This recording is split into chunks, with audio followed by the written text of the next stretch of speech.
Sí, buenos días, hermanos, el Señor les bendiga. Gozosos nuevamente en esta casa. Gracias a Dios, nuestro hermano Luis Carlos hoy está contento. Yo lo vi por ahí por YouTube pidiendo que yo viniera para él descansar. Gracias a Dios porque el Señor le usó la semana pasada a mi hermano Luis Carlos. El Señor te siga bendiciendo y usando, Luis Carlos. Y yo sé que el Señor tiene propósitos con cada uno de nosotros. Y la semana pasada sí, estábamos fuera, estuvimos en Ana 24 en Valencia y fue de mucha bendición y muchos compromisos.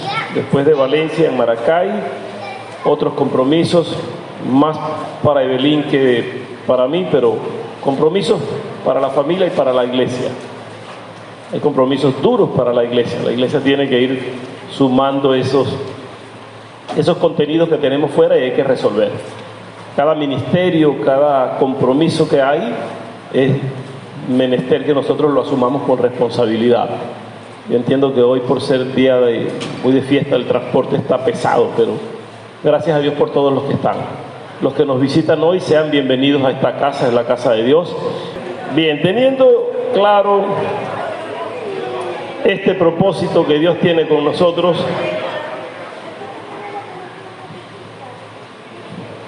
hoy tenemos también palabra de Dios, mis hermanos. Yo quisiera que ustedes tengan a la mano sus Biblias. Un libro al cual nosotros debemos el orden de nuestra vida. La Santa Biblia. Un libro escrito en un periodo de más de 1500 años, con más de 40 autores. Y todos, desde el Génesis hasta Apocalipsis, todos escribieron la vida de Jesús. Completamente cristocéntrico. Fueron canonizados 66 libros, los 27 del Nuevo Testamento y los 49 del Antiguo, porque son los que hablan de la vida de Jesús. Y no hay contradicción en esta palabra. Y yo quiero, con la base en esta palabra, como siempre hemos dicho, no predico sobre libros que hablan de la Biblia, predicamos sobre la Biblia. No queremos adornar lo que hablamos con algunos textos que disfrazan lo que tiene la Biblia. O sea, queremos hablar de esta palabra.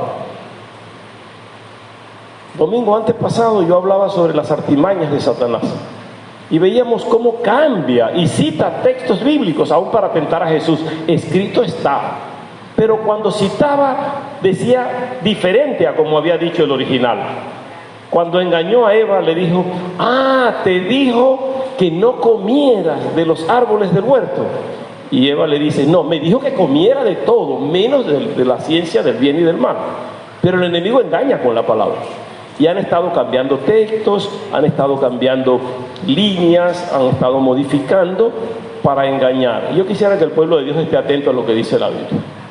Y que usted tenga su Biblia a la mano cada vez que yo vaya a referirme a los contenidos bíblicos para poder entender lo que la palabra dice. Y yo quiero hoy tocar un tema que está puesto en el tapete, que es la resurrección de Jesucristo.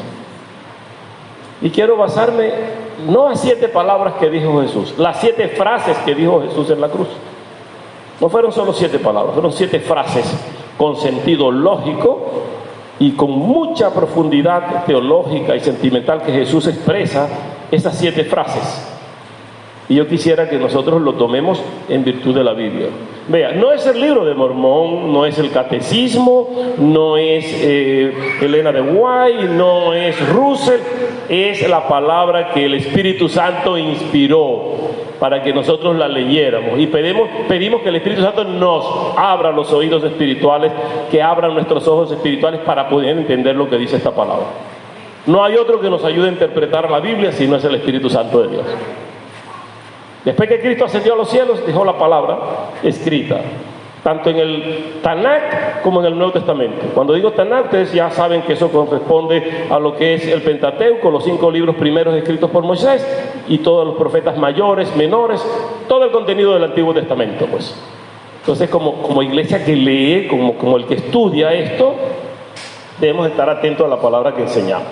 Y este Jesús que nosotros queremos hablar no es el líder de cualquier religión. No es un líder como cualquier otro de los que fungen ser líderes. O sea, no es Mahatma Gandhi, no es Mahoma, no es Sirisatia Saibaba. O sea, no es uno que murió, lo sepultaron y quedó en el sepulcro. El nuestro, el que nosotros creemos, y digo nosotros porque creo que ustedes también lo creen, ese murió, pero resucitó. Pero resucitó. Y yo les citaba un día algo que decía Cantinflas en una de sus películas. Un sacerdote le decía, para brindarle algo, y le dijo: pensé que los curas no tomaban. Y él le dice: no, fíjese que sí.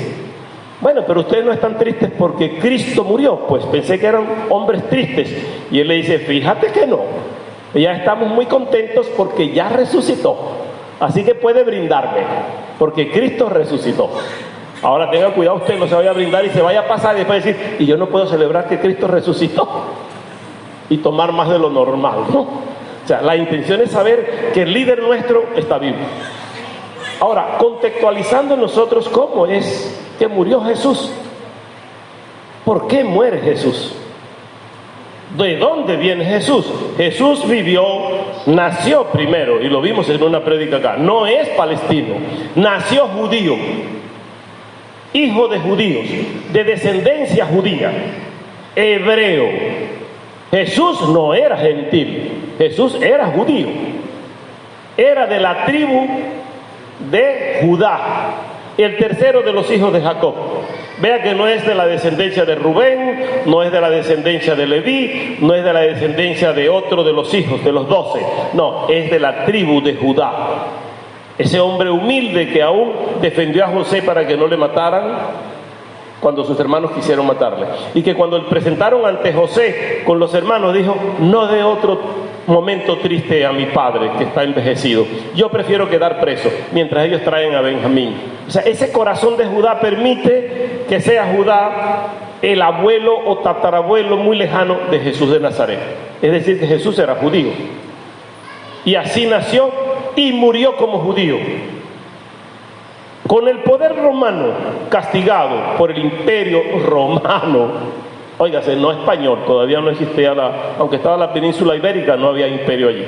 Hay que tener cuidado con eso. El imperio romano, pero quien dirigía era el mismo pueblo hebreo.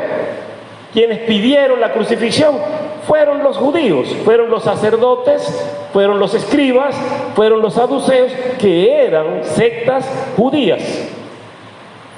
Pero en ese momento, cuando van, se prestan para juicio precisamente sacerdotes para llevarlo ante Pilatos, que era romano, llevarlo ante el imperio romano para que fuese castigado. Ahora, ¿quién entrega a Jesús? Uno de los 12 que está con él, también hebreo. Judas era hebreo, y Judas es quien entrega a Jesús. Comiendo con él, lo hemos leído, la próxima semana lo volveremos a tocar cuando estemos celebrando la cena del Señor. En la mesa Jesús está comiendo con los 12 discípulos, la noche antes de ser muerto, la noche antes, para ser entregado. Y Judas mojaba su pan en el plato con Jesús. ¡Qué descarado Judas! Y negoció con los sacerdotes. ¿Cuánto costó Jesús para Judas? 30 piezas de plata, 30 monedas de plata para vender al Señor. Y como no conocían a Jesús, porque no había la tecnología de hoy para conocer a los líderes, los soldados no sabían quién era Jesús. Los sacerdotes, algunos habían visto a Jesús cuando Jesús estuvo en la sinagoga predicando. Cuando sanó el ciego, los sacerdotes vieron algunos a Jesús, pero no todos distinguían quién era Jesús.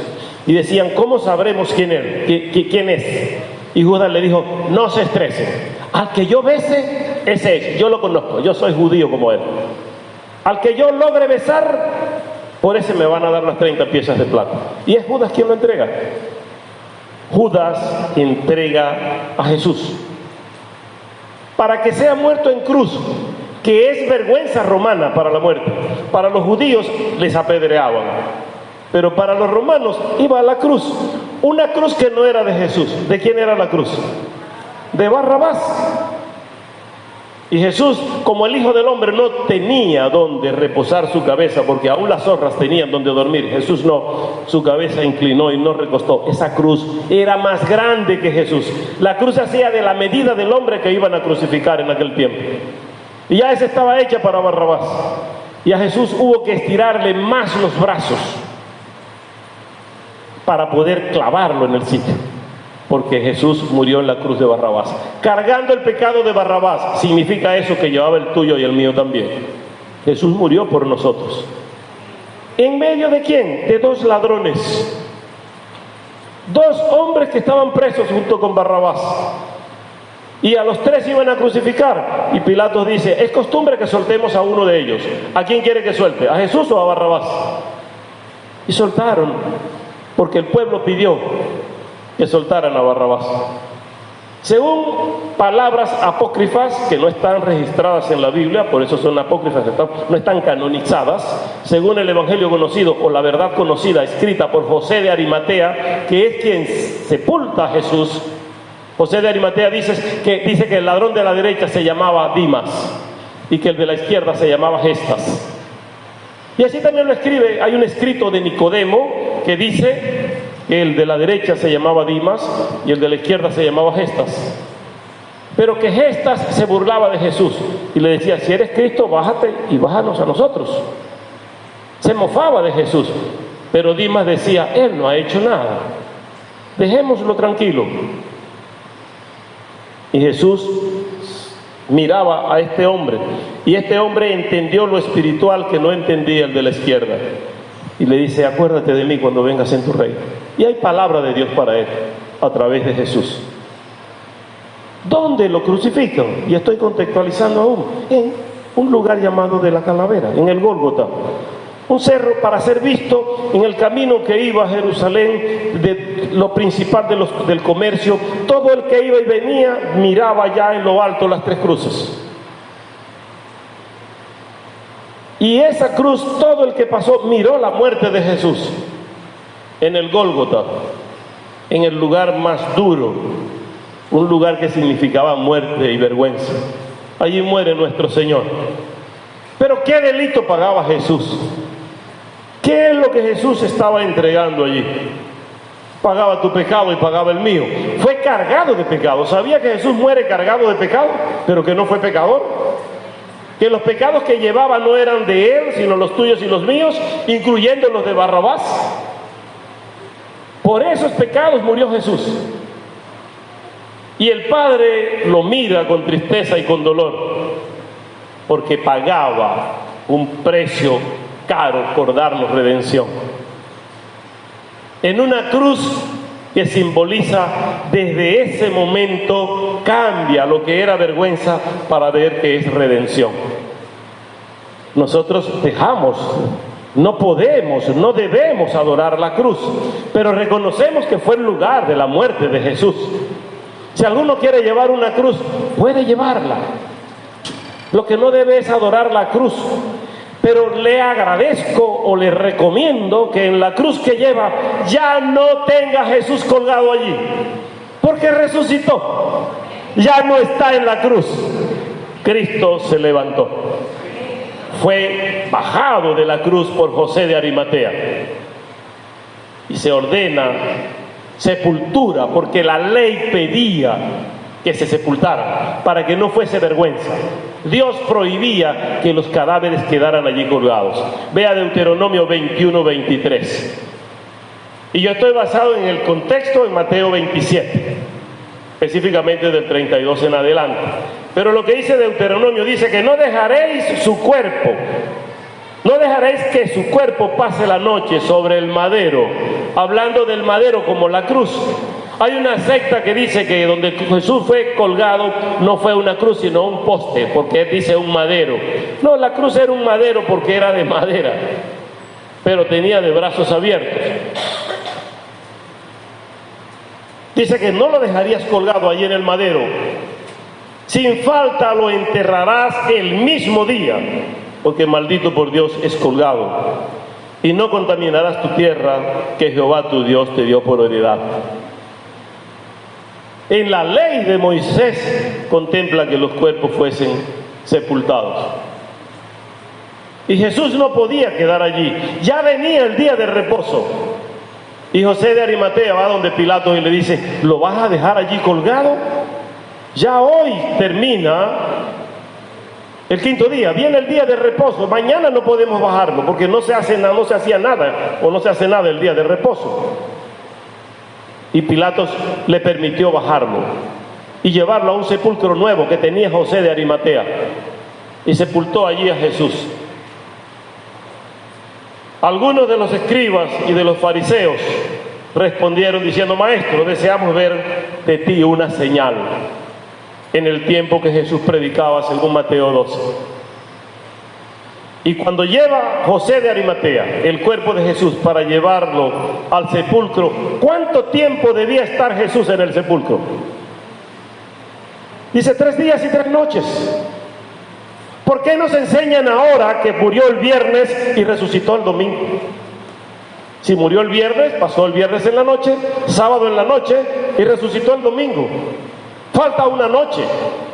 El enemigo ha querido engañarnos. Mateo 12:38. Los mismos discípulos le preguntaron al Señor para que le diera señal. Y él respondió a algunos de los escribas y de los fariseos que preguntaban, diciendo: Maestro, deseamos ver de ti señal. Y él respondió y le dijo: generación mala y adúltera, demanda señal, pero la señal no le será dada, sino la señal del profeta Jonás. Jesús le dice a ellos: me están pidiendo señal. Vean el libro de Jonás, cómo se arrepintió Nínive y fue salvo. Para este pueblo yo vine, para morir por ellos, que se arrepientan y sean salvos.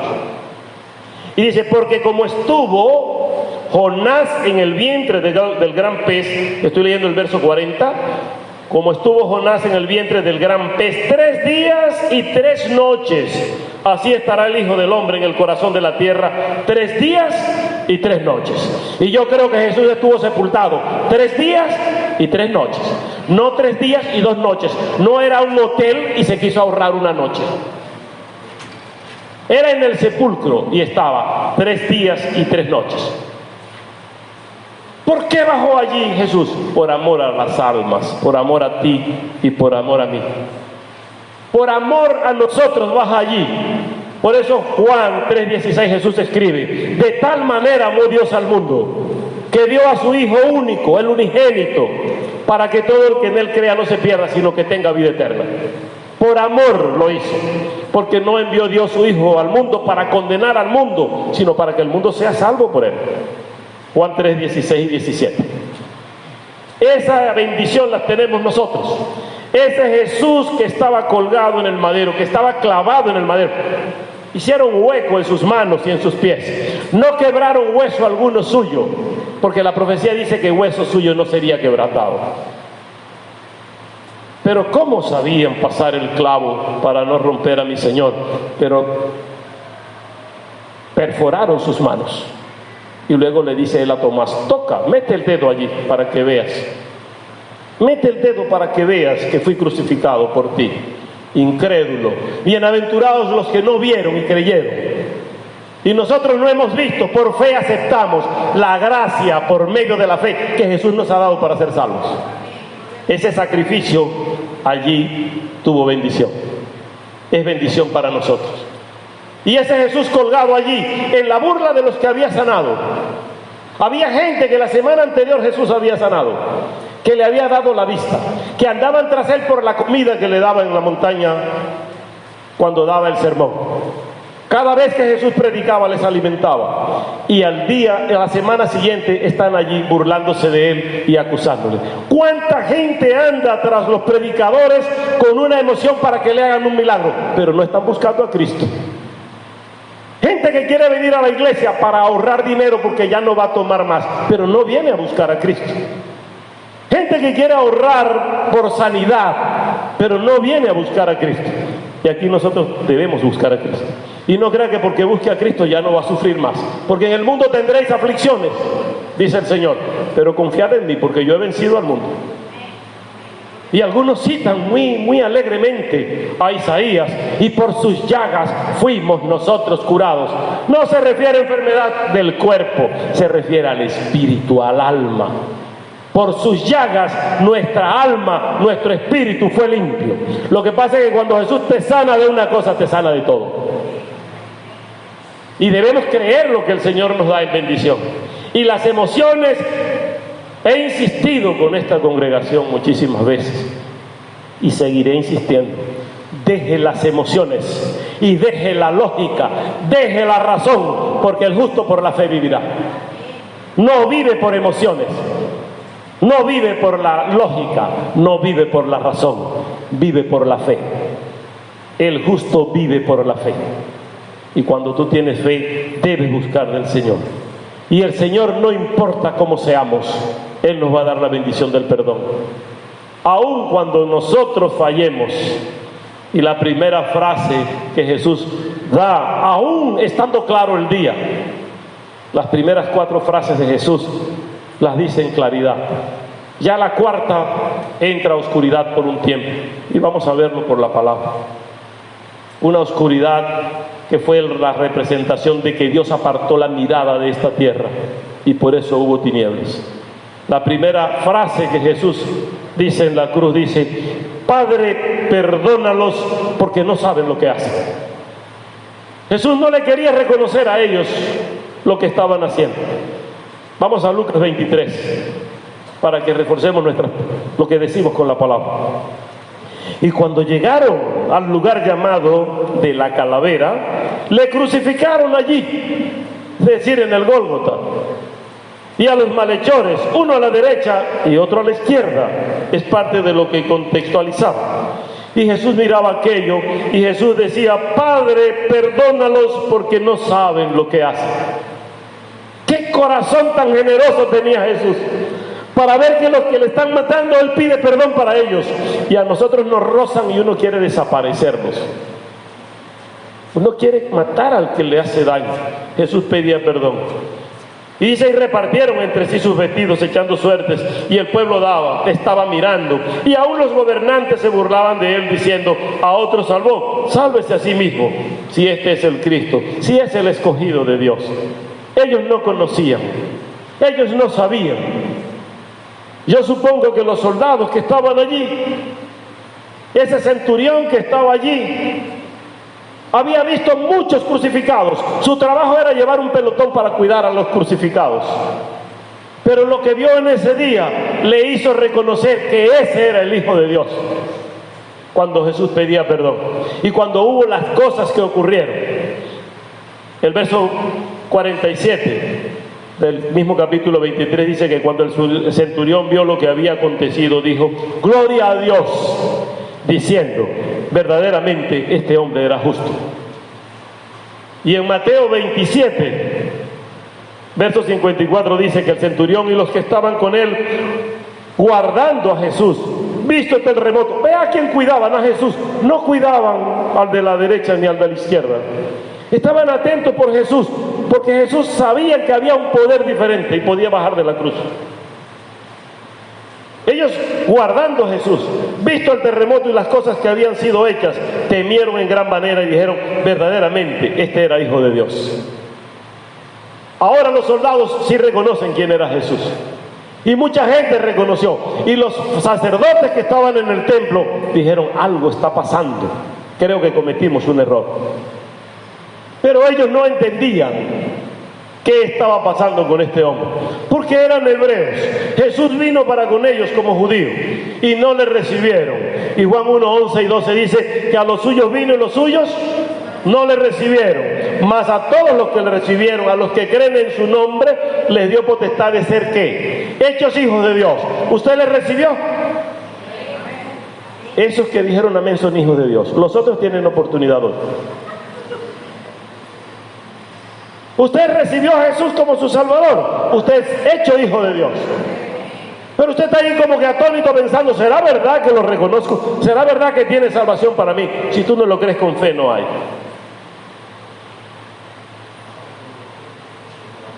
Cuando Jesús estaba en la cruz, cuando ya nadie creía en Él, Por lo menos los soldados fueron los primeros en decir, este era el Hijo de Dios.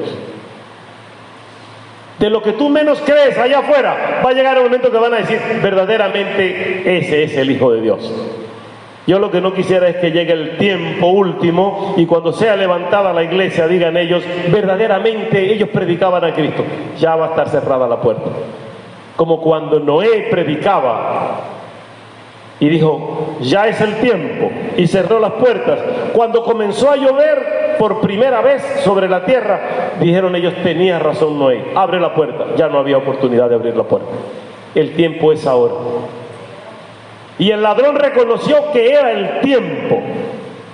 El de la derecha dijo la segunda frase, para que Jesús emita la segunda frase. Acuérdate de mí cuando vengas en tu reino. Para que Jesús le dijera, de cierto te digo que hoy estarás conmigo en el paraíso. Vean Lucas 23, 40 hasta el 43. Respondiendo el otro, le reprendió diciendo, ¿ni aún tú temes a Dios estando en la misma condenación? Es decir, el ladrón de la derecha al de la izquierda. Nosotros a la verdad justamente padecemos porque recibimos lo que merecieron nuestros hechos, mas este ningún mal hizo. Y dijo a Jesús, acuérdate de mí cuando vengas en tu reino. Ten misericordia de mí. No me vayas a ver mal como ladrón. No permitas que yo me pierda. Yo te estoy creyendo y sé que eres el Hijo de Dios. Y solo con confesar eso Jesús le dijo la frase que es la segunda que Jesús emite. De cierto te digo que hoy estarás conmigo en el paraíso. Yo me imagino que algunos de nosotros, los religiosos, los que andamos cuestionando a los otros y no dejamos que Jesús haga su trabajo o que el Espíritu Santo haga su trabajo y queremos decir quién es salvo y quién no, si vemos al ladrón le vamos a decir, ¿y a este cuándo llegó? Si él no es miembro de esta iglesia. A él no lo han bautizado, él no fue a la doctrina. Pregunten allí quién lo doctrinó. No, sencillamente él iba de la mano con Jesús. Jesús le dijo, hoy vas a estar conmigo en el paraíso. Y se paseó con él allá. Y los otros le miraban, algunos de nosotros, yo gasté mi vida sirviéndole a Dios desde la niñez en una iglesia. Ahora este se convirtió ayer y ya está en el cielo. En vez de agradecer a Dios, a veces cuestionamos. Nuestra religiosidad no nos permite ver el propósito de Dios cuando entrega a Jesucristo. Y el único propósito de Dios al entregar a Jesucristo es que seamos salvos, sin saber quiénes somos. No le interesa a Dios eso. Y Jesús sigue colgado allí, prometiendo al ladrón la bendición de estar con él en el paraíso.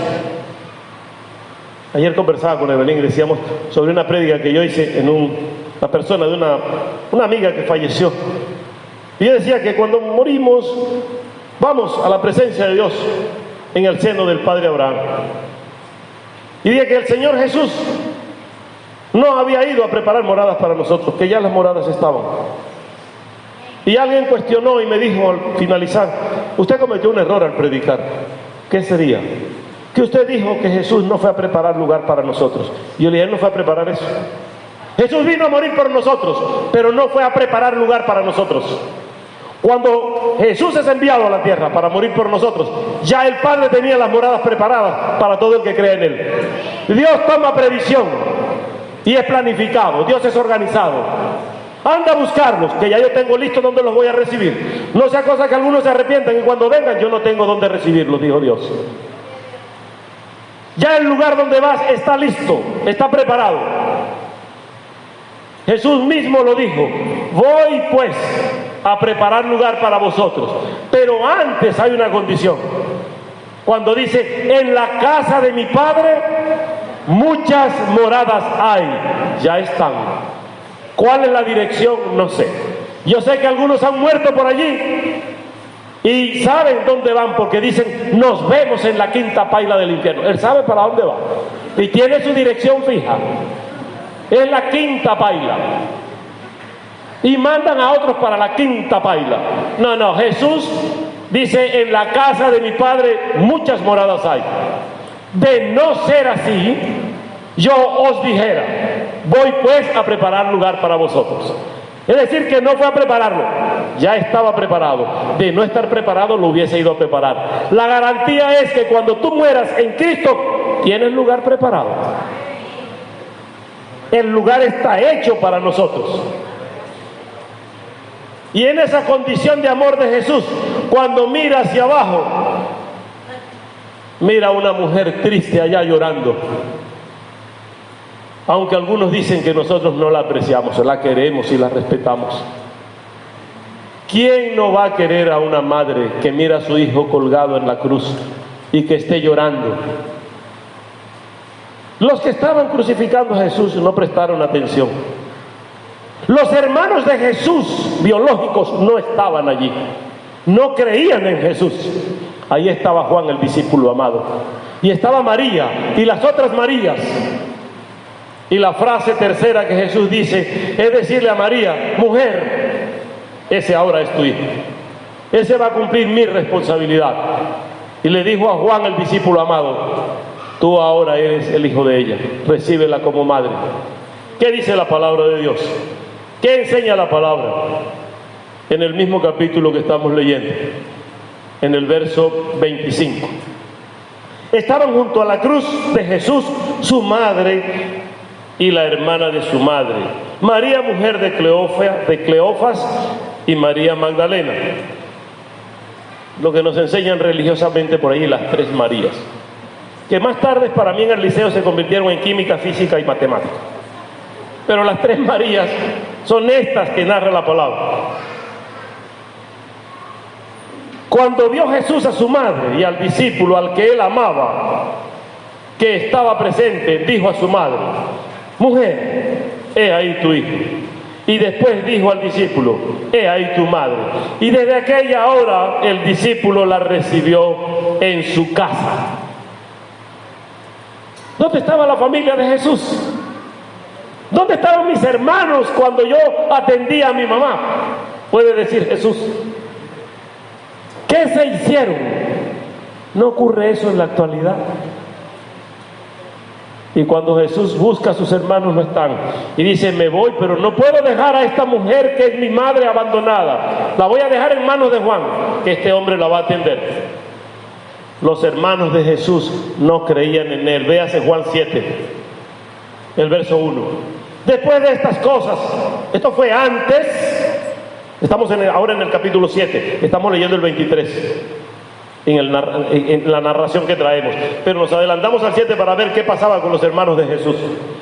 Después de estas cosas andaba Jesús en Galilea, pues no quería andar en Judea, porque los judíos procuraban matarle. ¿Qué cosas, no? Siendo judío no podía llegar hasta Judea porque los judíos querían matarle. Y le dijeron sus hermanos: sal de aquí y vete a Judea, para que también tus discípulos vean las obras que tú haces. Anda, vete, que ellos te crean, los discípulos, porque ninguno que procura darse a conocer hace algo en secreto. Si estas cosas haces, manifiéstate al mundo. Si es que eres muy bueno y es verdad que eres milagroso y que tú eres el Hijo de Dios, ve y hazlo públicamente para que te conozcan. Y el verso 5 dice: porque ni aún sus hermanos creían en él. O mi Biblia dice diferente. Entonces Jesús dijo: mi tiempo aún no ha llegado, mas vuestro tiempo siempre está presto. Siempre van a tener ustedes tiempo, pero el mío no ha llegado. Siempre van a estar allí. Sin embargo, Pablo le dice a Timoteo que debemos proveer para la familia, y Jesús está queriendo darle a la familia, y la familia no recibe la bendición de Dios. Primera carta de Pablo a Timoteo, el verso 8: porque si alguno no provee para los suyos, mayormente para los de su casa, ha negado la fe, es peor que un incrédulo. Entonces no podía Jesús no querer darle a los hermanos. Sin embargo, los hermanos le decían: vete y dile al mundo. Le rechazaban, no creían en él. Pero Jesús se mantenía llevando el mensaje, y se mantenía allí pidiéndole a Juan que cuidara de María. Y cuando era la hora sexta, hubo tinieblas sobre la tierra hasta la hora novena. Y yo quiero que usted guarde ese fragmento allí. En ese espacio, desde la hora sexta hasta la hora novena hubo un hecho significativo, y es que hubo tinieblas. Estamos hablando de la hora sexta, las 12 del día, y la hora novena, las 3 de la tarde. La primera hora era a las 6 de la mañana. La hora tercera era a las 9 de la mañana. Para que entendamos cuándo hubo tinieblas. ¿De qué hora a qué hora? Desde las 12 hasta las 3, para contextualizar allí. Y en la tiniebla Jesús dice sus últimas palabras, lo último que hablaba. Cuando Jesús entra en ese proceso, en el momento más duro, cuando siente la presión, a esa hora, que es las 12 del día, un hombre que está deshidratado por cargar la cruz, un hombre que está seco, porque viene de llevar los latigazos, que viene sangrando, y está en la cruz y se siente abandonado, y ya ha dicho a Juan: cuídame a mi vieja, y a él: cuídame la vieja allí, vieja, vete con él para que él te sustente. Y el dolor se hizo intenso en Jesús. Jesús comenzó a sufrir el dolor fuerte que le significaba cargar nuestros pecados. Y allí Jesús dice su cuarta palabra, una de las más duras en la cruz, y es decir: Eli, Eli, Eli, lama sabactani, que es: Dios mío, ¿por qué me has desamparado? ¿Por qué me has dejado? Mateo en el capítulo 27 lo escribe de esta manera: lo mismo le injuriaban también los ladrones que estaban crucificados con él. Y desde la hora sexta hubo tinieblas sobre la tierra hasta la hora novena. Se oscureció desde las 12 hasta las 3. Cerca de la hora novena, Jesús clamó a gran voz, como que el último grito de dolor, diciendo: Eli, Eli, lama sabactani. Y pide al Padre: Padre, Padre, o sea, Eli, Eli, Dios mío, Dios mío. Y el lama sabactani es una interrogante. Lama sabactani, ¿ya me has abandonado? Padre, me dejaste solo. Y entra la tiniebla.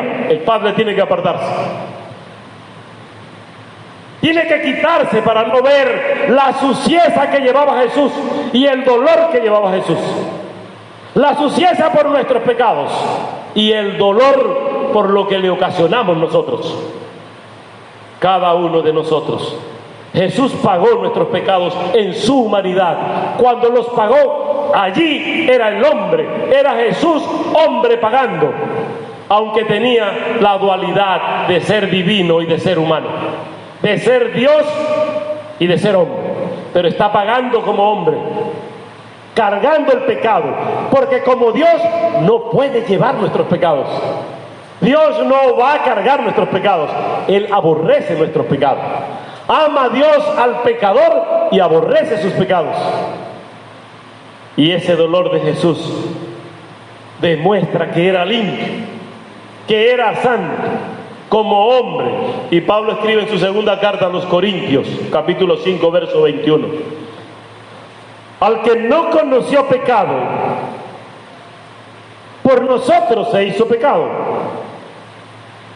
para que nosotros fuésemos hechos justicia de Dios en él, para que entremos por él.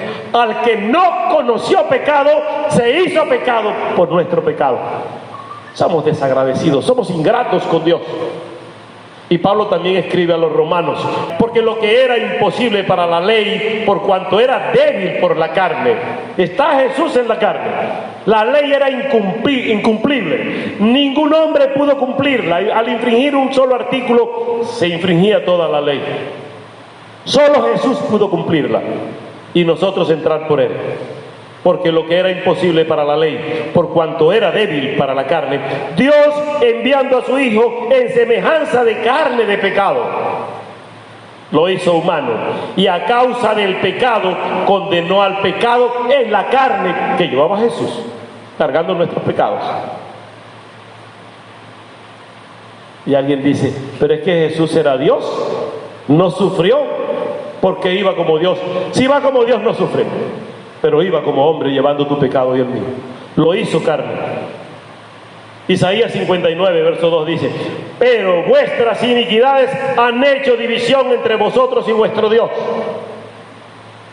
Lo humano se separa de lo divino por el pecado, y vuestros pecados han hecho ocultar de vosotros su rostro para no oír. Nos apartamos porque el pecado nos lleva en angustia. Y en esa tiniebla que vivía Jesús estaba cargando lo nuestro. La tiniebla en la mirada oculta, apartada de Dios el Padre. Y vemos como en el verso 19, en el capítulo 19 de Juan, Jesús dice esa frase de desgaste. Después de haber clamado, Eli, Eli, lama sabactani, o sea, Padre, me has desamparado. Ahora dice, tengo sed. Era un hombre. Jesús era humano como tú y como yo. El perder sangre, el sudar cargando la cruz, el llevar los golpes, había provocado en él sed. Y es la quinta palabra que Jesús dice. Juan 19, 28 lo escribe así: después de esto, sabiendo Jesús que ya todo estaba consumado, dijo, para que la escritura se cumpliese, tengo sed. Y estaba allí una vasija llena con vinagre. Entonces ellos empaparon en vinagre una esponja y poniéndola en un hisopo se la acercaron a la boca. Cuando Jesús hubo tomado el vinagre, dijo, consumado es. Y habiendo inclinado la cabeza, entregó el espíritu. Sin embargo, toma el vinagre y tiene que sacarlo de su boca por lo amargo, porque era, según lo que dice Mateo 27, le dieron una mezcla extraña, como que el vino agrio o el vinagre no era suficiente. El verso 33 de Mateo 27 dice: y cuando llegaron a un lugar llamado Gólgota, que significa el lugar de la calavera, le dieron a beber vinagre mezclado con hiel, pero después de haberlo probado no quiso beberlo.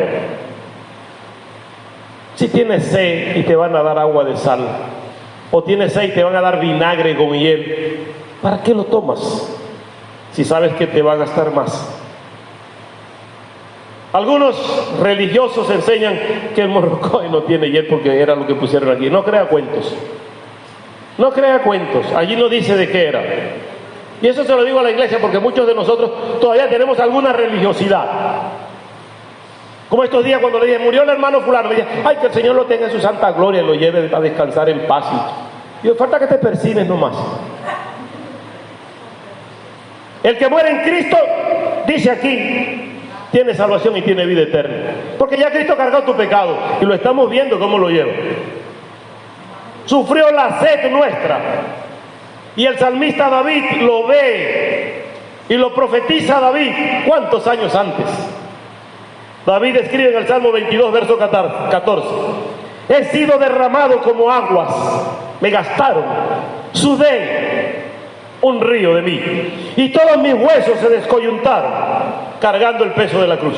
Mi corazón fue como cera, me he derretido, dice el Señor, derritiéndose en medio de mis entrañas. Como un tiesto se secó mi vigor y mi lengua se pegó a mi paladar. ¿Cómo sería el cansancio de Jesús? Su boca reseca y lo que le dan es vinagre con hiel. Y me has puesto en polvo de muerte, porque perros me han rodeado, me ha cercado cuadrilla de malignos. Horadaron mis manos y mis pies, abrieron hueco en mis manos y mis pies. Contar puedo todos mis huesos. Entre tanto ellos me miran y me observan. Repartieron entre sí mis vestidos y sobre mí echaron suertes. David sabía que uno de su descendencia iba a vivir esto. Sabía que Jesús lo iba a vivir por ti y por mí. Sobre sus ropas echaron suertes. Los soldados se rifaron la ropa de Jesús. Y alguna religión tradicional ha tomado esto para fijar un Cristo flaco. Y en mi pueblo alguna vez oí a alguien decir cuando veía a un perro flaco, decía, ay, ese perro sí está flaco, parece un Cristo. Y es que aquí está el basamento bíblico. Los perros estaban allí, mis huesos se podían contar. me gastaron, mi lengua estaba seca, pegada a mi paladar. Imagine usted lo que vivió. Sin embargo, cuando nosotros tenemos de este Jesús, Jesús se vigoriza porque un día, según el calendario gregoriano, hoy resucitó Jesús. No celebramos este día porque la Biblia diga que es este día. Es que el calendario gregoriano nos dice que es hoy. Pues ajustemos a lo que estamos viviendo. Pero Hebreos 12:2 dice que puestos los ojos en Jesús, es el autor y consumador de la fe. Es en Jesús en quien ponemos la fe, el cual por el gozo puesto delante de él sufrió la cruz, padeció la cruz, menospreciando el oprobio, y se sentó a la diestra del trono de Dios. No está muerto Jesús. Por eso nosotros no lloramos la resurrección, conmemoramos la muerte, pero celebramos que Cristo está vivo. Celebramos que Cristo se levantó. Pero para padecer esto, ninguno de nosotros podía hacerlo, solo Jesús. Por eso no entiendo cómo otros siguen a dioses tan insignificantes. De una botella pueden hacer un dios y le adoran con yeso, con barro, con X cosas. Siendo que la palabra enseña que no adoremos porque Jehová es Dios fuerte, celoso. Solo Jesús pagó esto por nosotros. Y en ese sufrimiento grande, en la oscuridad, desde las 12 hasta las 3, Jesús da su sexta palabra. Y dice, consumado es. Consumado es. Y lo dice en griego. Cuando Jesús exclama, lo que dice es tetelestai, tetelestai. O sea, he terminado, culminé la obra, ya morí por ellos. Dice Juan 19, verso 30. Cuando Jesús hubo tomado el vinagre, dijo, consumado es, en la traducción a nuestro español. Ese tetelestai. Y dice que habiendo inclinado la cabeza, entregó el Espíritu. ¿A quién va el Espíritu? A Dios. El hombre ya dejó de ser hombre. Está allí entregándose. Y Él comenzó una obra y la terminó en la cruz. Y en nosotros comienza la obra y la va a terminar para entregarnos al Padre. Para entregarnos a la bendición. Y Pablo lo recuerda a los Filipenses 1:6. Estando persuadido de esto, sabiendo que esto es verdad, que el que comenzó en vosotros la buena obra la perfeccionará. ¿Hasta cuándo? Hasta el día de Jesucristo. ¿Cuál es el día de Jesucristo? El día que vuelva por segunda vez. Allí perfeccionará. Y habiendo dicho el Señor esto, he culminado, he dado muestra de que soy hombre de palabra, he cumplido la ley. Ahora dice, Padre, ya no dice Dios mío. El hombre que pedía a Dios, ahora va de tú a tú y le dice al Padre, Dios mío. Oh Padre, en tus manos ahora encomiendo mi espíritu. En tus manos me entrego, Padre, para cerrar este ciclo. Un hombre que quiere ya comenzar a ser Dios nuevamente. Ya no quiere estar padeciendo como hombre. Ya no quiere estar. Lucas 23:46. Jesús clamando a gran voz dijo, Padre, en tus manos encomiendo mi espíritu. Y habiendo dicho esto, expiró. Fue su última fuerza. A gran voz gritó para entregar el espíritu. Mateo lo escribe así, mas Jesús habiendo otra vez clamado a gran voz, la primera dijo Eli, Eli, lama sabactani. Dios mío, me has desamparado. Dios abandonó al hombre, ahora habla como hijo de Dios. Jesús habiendo clamado, 27:50 de Mateo. Habiendo clamado a gran voz, entregó el Espíritu. Y aquí que el velo del templo se rasgó en dos, de abajo hacia arriba. La tierra tembló y las rocas se partieron. el hecho que demuestra que el Hijo de Dios había cumplido. Y cuando habla del velo del templo, es que había en el templo el lugar de reunión donde llegaban los fieles y el sacerdote se presentaba con ellos. Y llamaban ese lugar, o se llama el lugar santo. Y un velo negro que dividía otro salón conocido como el lugar santísimo, donde solo una vez al mes o al año entraba el sacerdote para pedir por sus pecados y por los del pueblo. Solo iba el sacerdote a comunicarse allá. Y el día que Jesús muere en oscuridad, cuando vemos este fenómeno que hace el gran terremoto, el velo del templo se rasga de abajo hacia arriba. Lo normal es que lo rasguemos de abajo hacia arriba para abrirlo. Pero esto lo hizo Dios y lo hizo de arriba hacia abajo. Y ya no hubo separación entre el lugar santo y el lugar santísimo. Ya no hay sacerdote que interceda para perdonar pecados. Ya no sacrificamos ovejas o palomas. Ya no sacrificamos bueyes. Ahora el sacrificio está hecho y se cumple lo que dijo Juan el Bautista. He ahí el Cordero de Dios que quita el pecado del mundo. Y muerto Jesús en la cruz es el sacrificio del gran Cordero para que tú seas salvo y lleves tus pecados a Dios. Ya no tienes que traérmelos a mí. Ahora los llevas a Dios y Dios te perdona cuando clamas a Él. El velo se rasgó de arriba hacia abajo y los sacerdotes en el templo temblaban diciendo: este hombre creo que sí era el Hijo de Dios. El milagro estaba hecho. Se abrieron los sepulcros y muchos cuerpos de santos que habían dormido se levantaron. Y saliendo de los sepulcros después de la resurrección de Él, o sea, cuando Jesús resucitó, con Él resucitaron muchos santos. Y la gente vio pasear, tal vez a Moisés, tal vez a Elías, tal vez a los que habían muerto los profetas, caminar por las calles de Jerusalén, por las calles de Judá, y luego desaparecieron. Salieron del sepulcro y vinieron a la ciudad santa y aparecieron a muchos.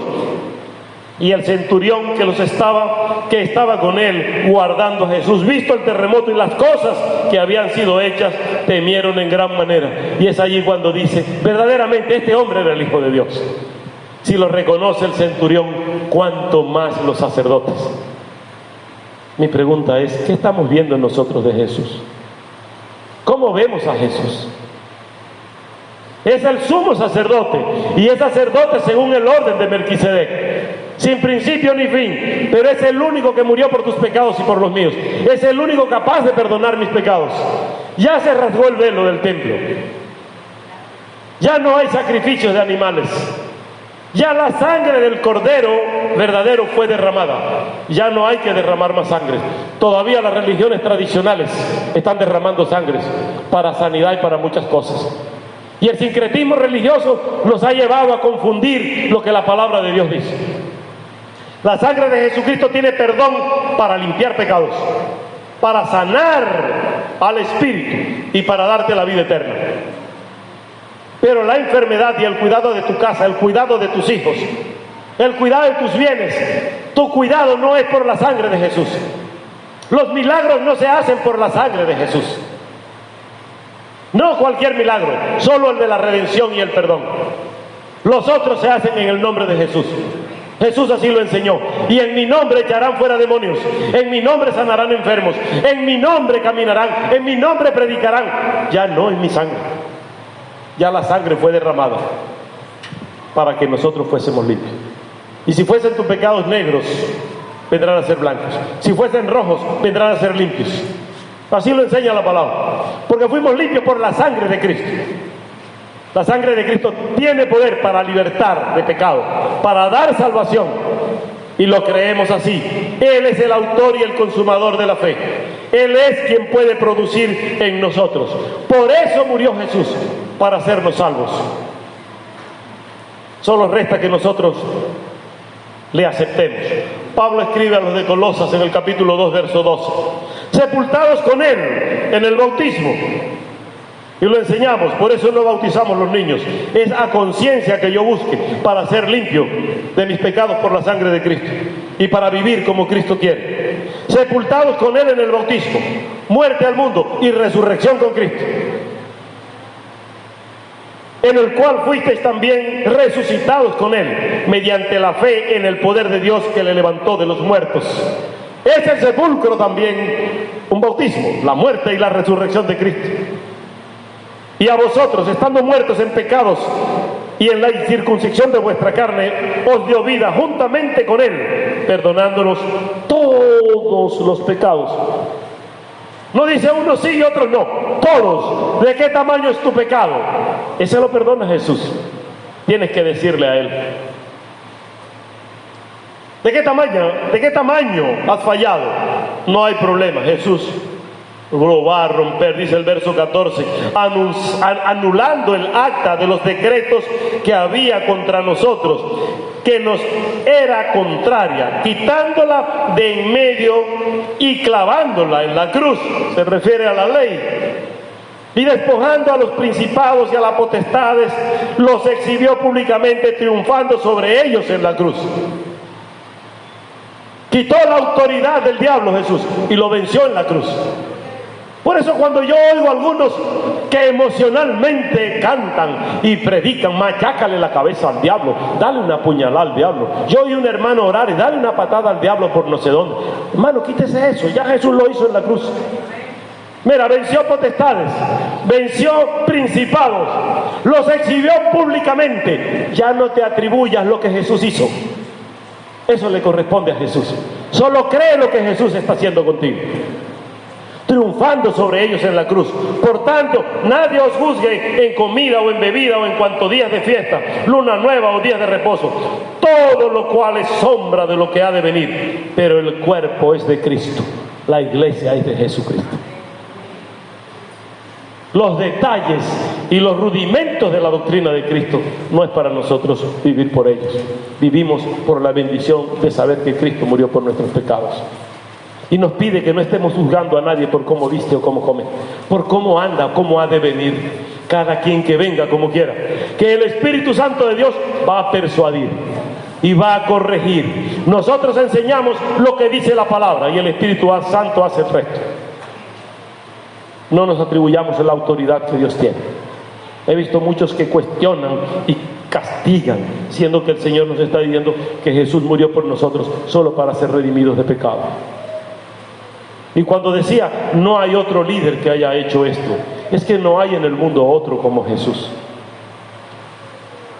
A pesar de que los hindú o en la India sostienen que Jesús murió o que nació, vivió y murió en Cachemir, y la tumba de Jesús está allí, tienen una tumba que dicen que es de Jesús, y dicen que Jesús no murió en la cruz, sino que cuando se puso oscuro lo bajaron, pusieron otro y a él se lo llevaron a Cachemire para que viviera allá, y allá se casó y tiene descendencia. La gente es fantasiosa. No está en la India Jesús.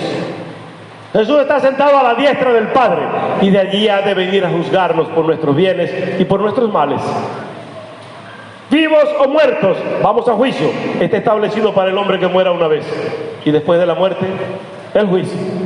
Yo quiero es que nosotros estemos preparados y que las emociones no controlen el Espíritu de Dios, que los sentimientos no controlen al Espíritu de Dios, que seamos controlados por el Espíritu de Dios, que es el Espíritu Santo.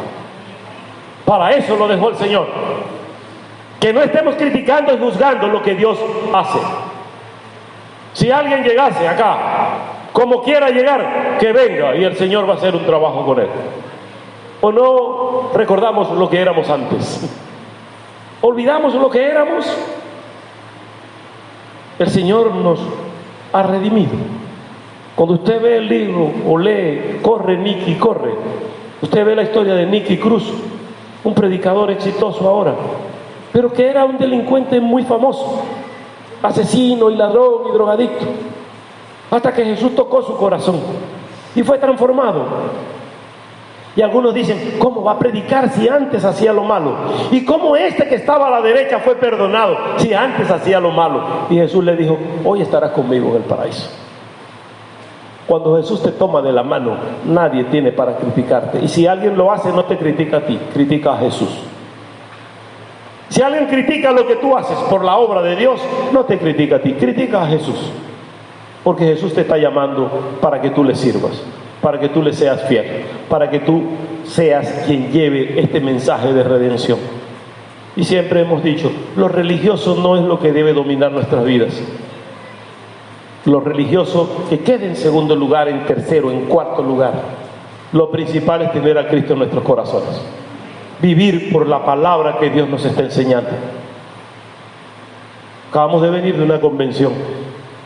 Yo decía, Dios, pero ¿cómo se cantan himnos tan bien entonados, con buena música, leyendo la partitura? Qué elegancia y qué palabra tan contundente.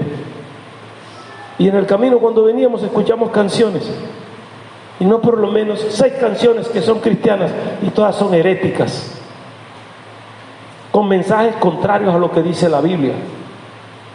Señor, embárrame de tu espíritu. La gente está como loca. Si el Señor dice que cuando tú creíste fuiste sellado con el Espíritu Santo en la redención, ¿qué falta de respeto es esa? Señor Jesús, salte de aquí, métete allá. ¿Qué autoridad tienes tú para eso? Señor, es claro y preciso. El tiempo es de adorar a Dios, reconociendo a este Jesús que hoy hemos retratado acá, sin sentimiento, por la palabra de Dios, reconociendo a ese Jesús. Y ese Jesús que vive en tu corazón a través del Espíritu Santo te va a decir qué es lo que hay que hacer. Y lo que hay que hacer está acá. No hay profecía que alguien pueda darme ahora que no esté escrita acá. Si alguien viene ahorita y me dice una palabra para la iglesia, me dice algo aquí, yo digo, pues cállese, salga. Primero es esto. Esta es la enseñanza y este es el manual nuestro. Es la palabra de Dios. Y no saquemos, pues como hacía el enemigo, lo vimos en la clase anterior cuando hablamos de las artimañas del enemigo. Descontextualizamos la Biblia y tomamos versículos fuera del texto y lo ponemos como un pretexto para nosotros vivir como nos dé. Yo no sé si he contado a ustedes de un amigo, Adelso, creyente en Cristo por un tiempo, 3 meses, el hombre limpiecito después que tomaba mucho ron. Y un día llegó borracho a la residencia y le dije, ¿qué pasó? Hijo, después que has creído en Cristo estás borracho otra vez. Y me dijo, ¿qué? Yo no puedo celebrar que Cristo me salvó, porque ni una hoja de los árboles se mueve si no es por su voluntad. Está aplicando la Biblia. Y el libre albedrío, ¿no han leído que tiene responsabilidad con Dios? Hay que interpretarla y leerla en el contexto que se ha hecho. Y cada uno de nosotros es responsable ante Dios de eso. Que sea contextualizado el mensaje que Dios nos está dando. Que no nos dejemos llevar por las pasiones que el mundo enseña, sabiendo que lo que tenemos es un gran tesoro, que es la palabra de Dios. Yo invito a que nosotros tengamos conciencia de ese sufrimiento de Jesús. 7 frases, 7 palabras que Jesús en la cruz emitió para que nosotros vivamos según su voluntad. Una palabra sencilla y tranquila cuando Jesús va y habla de sus 7 palabras y pide perdón aún a los que le están haciendo daño. Padre, perdónalos porque no saben lo que hacen. De cierto te digo que hoy estarás conmigo en el paraíso, dijo al ladrón, perdonando sus pecados. No importó lo que era, le perdonó de pecados. El cuidado con la familia, y lo expresa aquí con la madre, sabiendo que Juan le iba a cuidar y que Juan le iba a bendecir. ¿Sabía usted que Juan fue el único de los 12 apóstoles que no tuvo muerte violenta y que murió anciano y que escribió el Apocalipsis en la isla de Patmos? Y que un libro apócrifo dice que fue puesto en un caldero de aceite hirviendo y le quisieron matar allí, lo metieron allí y ni la ropa se le quemó. Y el rey dijo, sáquenlo de ahí, me lo exilan allá en Patmos. Con la misma túnica que tenía fue hasta allá, no hubo otra. Él fue quien cuidó de la madre de Jesús. Y luego una cuarta palabra en esa transición de oscuridad, en el dolor grande de Jesús. Dios mío, ¿por qué me has desamparado? ¿Por qué me dejaste, Padre? Le pregunta, ¿por qué me has desamparado? Eli, lama sabachthani. ¿Me dejaste? Y una quinta palabra, apaguemos la sed de Jesús. Sed de que seamos salvos, de que tengamos redención. El hombre que es el agua de vida. El que dice que el que en mí creyere, de su interior correrán ríos de agua viva. El que le dijo a la mujer samaritana, yo tengo de un agua que cuando tú la bebas no vas a tener nunca sed. En ese momento tuvo sed, porque el hombre es el que hablaba aquí, tengo sed, no Dios. Y luego consuma, dice tetelestai, consumado es. Es como cuando dice ese científico, eureka, eureka, lo he conseguido, lo he logrado, descubrí esto. Aquí él dice, tetelestai, ya consumado, lo he logrado. Y que luego le dice, Padre, en tus manos encomiendo mi espíritu. Estas tres últimas en plena tiniebla, en la oscuridad, sabiendo que el dolor era demasiado fuerte. El Padre tuvo que apartar la mirada por las dos cosas que dije, por el dolor del Hijo y por la suciedad de nuestros pecados. Hoy, con regocijo, puedo decirles que seamos felices, porque después que le bajó José de Arimatea, después que Simón de Cirene, o sea, un africano, cargó con él la cruz que le ayudó a llevar nuestros pecados, le sepultaron y resucitó al tercer día. Vivió 40 días más con sus discípulos, los puso a tono y se fue a los cielos. Y nos dijo que tendríamos poder cuando recibiéramos el Espíritu Santo. Hechos 1:8 dice, y recibiréis poder cuando haya venido sobre vosotros el Espíritu Santo. Y me seréis testigos hasta los confines de la tierra. No solo en Samaria y en Judea, no solo en Jerusalén, sino hasta los confines de la tierra. Y usted tiene esa bendición y tiene esa orden de Dios. De multiplicar y decirle al mundo lo que Jesús ha hecho por usted, para que otro diga, yo quiero que también por mí lo haga. Yo quiero que usted incline su cabeza y le diga a Dios, ya no al sacerdote, dígale a Dios mismo cuál es su pecado, cuál es su debilidad, cuál es su problema.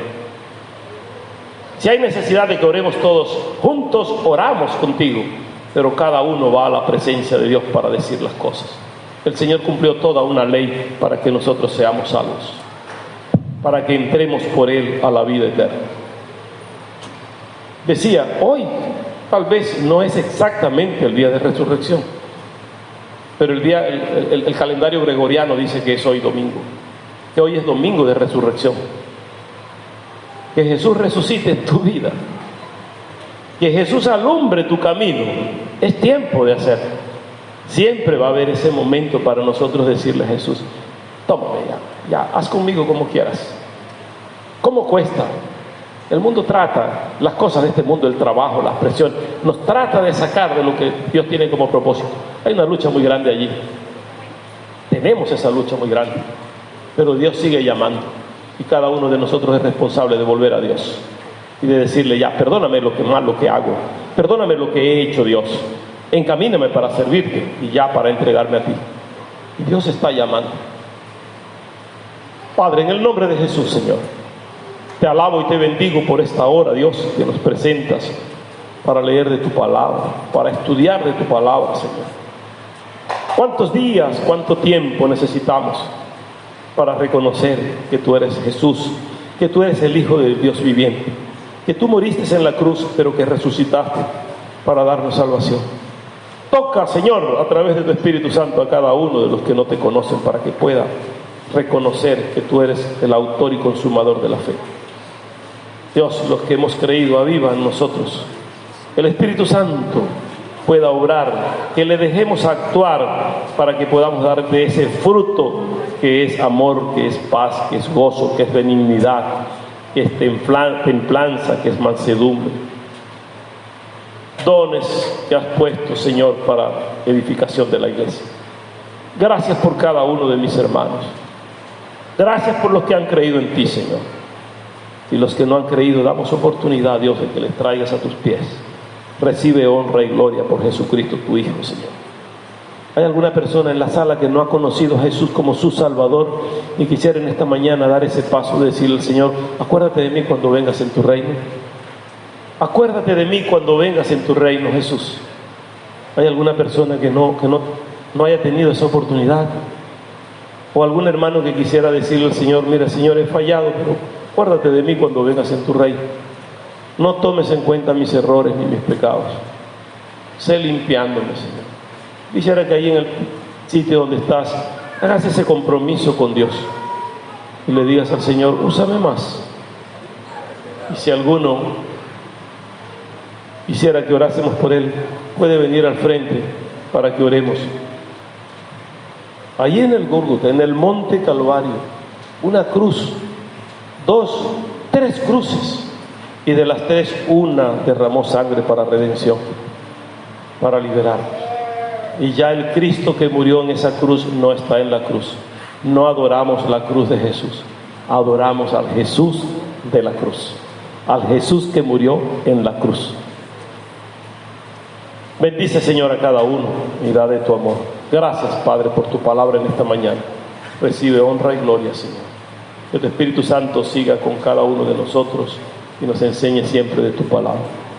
Bendito seas, Dios. En Cristo tu Hijo oramos y te bendecimos. Amén.